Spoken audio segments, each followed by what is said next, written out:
Khalid মহিউদ্দিনকে doctor Abbasi সাহেবকে একটা প্রশ্ন করতে শুনলাম যে কোথাও একটা ধর্ষণ হচ্ছে, সেই জায়গার মধ্যে যে ধর্ষণ হবে সেটা কি চারজন মানুষের সামনে তারা ধর্ষণ করবে, অথবা কোথাও ধর্ষণ হচ্ছে চারজন মানুষ সেটা দেখবে, এটা কি কখনো সম্ভব? মানে একজন জার্নালিস্ট, একজন সাংবাদিক এবং যে বিভিন্ন টকশো করে থাকে তার মাঝে যে স্বাভাবিক বিবেক বোধ লোপ পায়, এরকম পর্যায়েও যে লোপ পেতে পারে, এটা খালিদ মহিউদ্দিনকে যদি না দেখতাম কখনো বিশ্বাস করতাম না।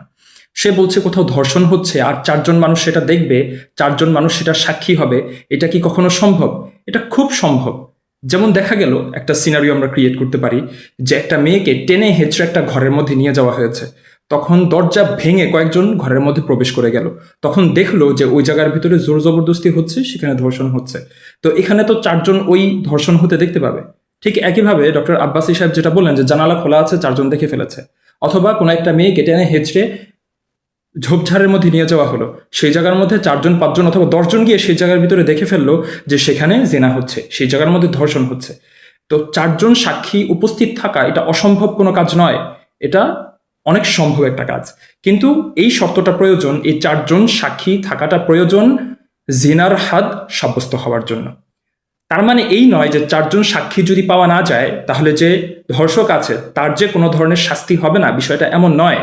বরং চারজন সাক্ষী যদি না থাকে, অথবা যে ব্যক্তি ধর্ষক সে যদি ইকরার না করে, স্বীকার না করে, তাহলে সেখানে বর্তমান সময়ের আধুনিক যেই ব্যবস্থাগুলো আছে, যেমন ফরেনসিক রিপোর্ট অথবা ডিএনএ টেস্ট, এগুলোর মাধ্যমে যাচাই বাছাই করা হবে যে আদৌ সে ধর্ষণ করেছে কিনা। যদি সেগুলোর মাধ্যমে এটা প্রমাণিত হয়ে যায় যে সে ধর্ষণ করেছে, তাহলে সেখানে হয়তো শরীয়তের হদ আসবে না, কিন্তু সেখানে অবশ্যই তাজির আসবে। অর্থাৎ কাজী সাহেব এই যে ধর্ষক, তার যেই অপরাধ, সেই অপরাধ অনুযায়ী তাকে অবশ্যই শাস্তি দিতে পারেন। তাকে জেলেও নিয়ে যেতে পারেন, তাকে ব্যত্রাঘাত করতে পারেন, তাকে দেশান্তরিতও করতে পারেন, এবং যদি প্রয়োজন পড়ে, সে যদি অনেক বড় অপরাধী হয়ে থাকে, যে সচরাচর এই ধরনের অপরাধগুলো করেই থাকে, তাহলে তাকে মৃত্যুর শাস্তি পর্যন্ত দিতে পারেন। তো চারজন সাক্ষী নেই তার মানে এই না যে ব্যক্তি ধর্ষণ করেছে সে বেঁচে যাবে। এতটুকুই, যদি চারজন সাক্ষী পাওয়া না যায় অথবা সে যদি নিজে স্বীকার না করে, তাহলে শরীয়তের হদ যেটা আছে সেটা সাব্যস্ত হবে না।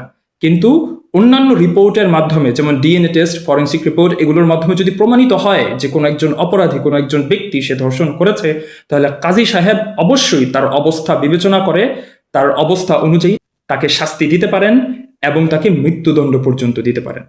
তো এটা হচ্ছে ইসলামের বিধান।